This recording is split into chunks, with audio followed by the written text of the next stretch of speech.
Welcome back to Daily Power Boost. I'm Sean Michael, and today we're exploring a topic that hits home for many of us: imposter syndrome. You know that nagging feeling that maybe you're not as capable as others think?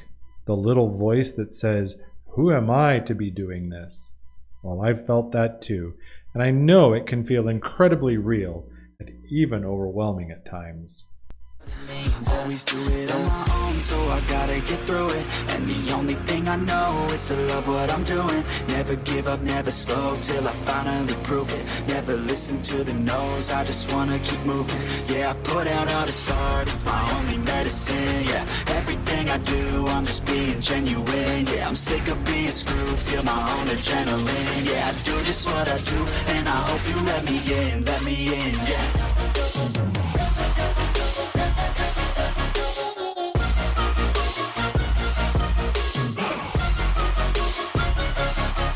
Grateful, oh yeah, able, oh yeah, I'm stable, oh yeah, no label, oh yeah, you know me, I have only a path, I'm lonely, but damn, I'm going to win, want no fake love. Imposter syndrome, that persistent doubt that creeps in even though we've achieved things we can be proud of. It's a feeling that somehow we're not qualified or deserving of our own success.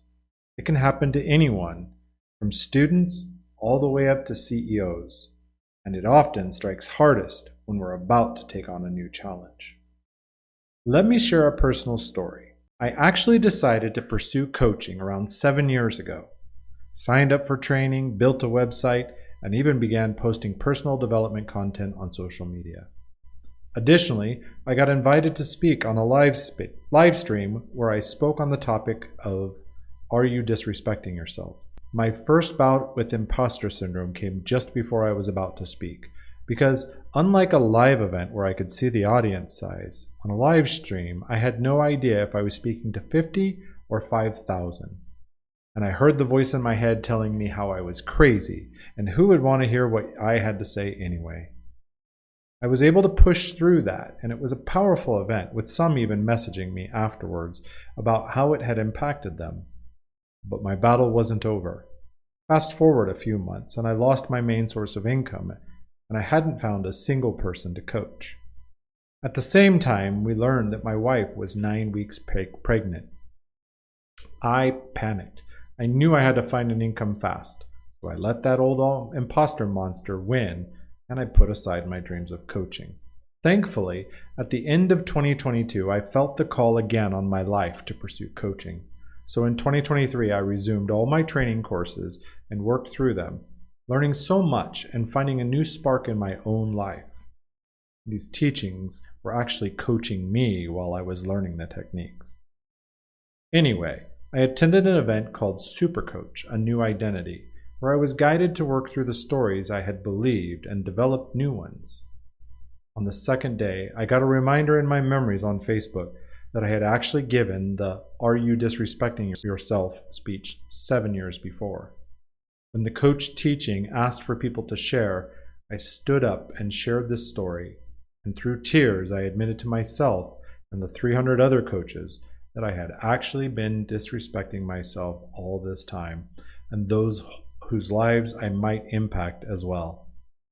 I vowed that never again would I let imposter syndrome sideline me or my dreams. To be honest, imposter syndrome isn't the enemy. In fact, it can actually be a motivator.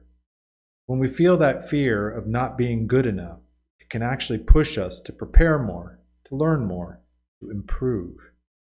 Embracing imposter syndrome as a sign that we're stepping out of our comfort zone can actually turn it into an asset.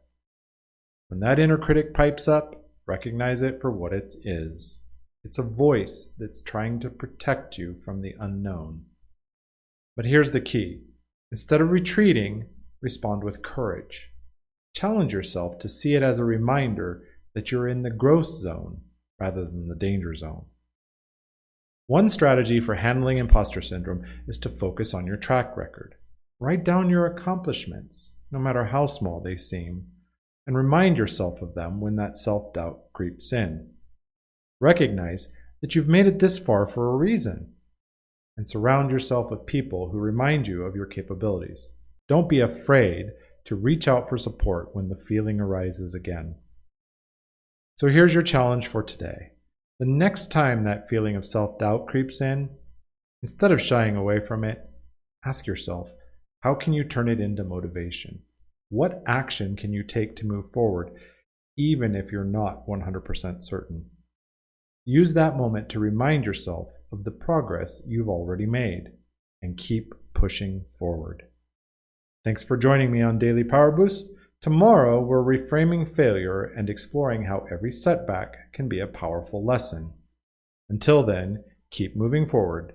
And remember, every doubt can become a stepping stone. I'm grateful, oh yeah, able, oh yeah, I'm stable, oh yeah, no label, oh yeah, you know me, I have only a path, I'm lonely, but damn, I'm going to win, I don't want no fake